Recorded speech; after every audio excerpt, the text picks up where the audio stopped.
এত রাইতে সাজগোজ করতেছো, করো নাকি? কোনো ঘটনা নেই, আমার সাজতে ভালো লাগে এই জন্য আমি সাজতেছি। আপনার ঘরে তো একটা আয়নাও নেই যে আয়না দেখে সাজবো। আর কোনো সমস্যা নেই, কি সমস্যা থাকবে? না না, কোনো সমস্যা নাই। সাজতে মন চাইলে সাইজো, তো এখানে আমার লাগে সাইজো। কেন আপনার জন্য কেন সাজবো?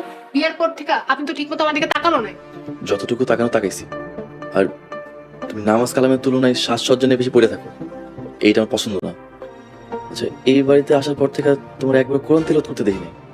তুমি কোরআন কেন পড়ো না কত? আমি কোরআন পড়া শিখিনি।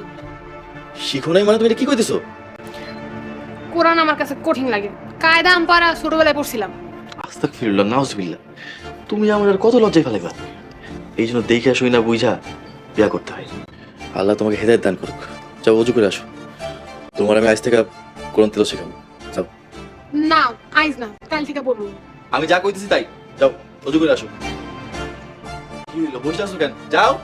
যাইতাছি যত সব। বিয়ার পর থেকে একটু শান্তি পাইলাম না।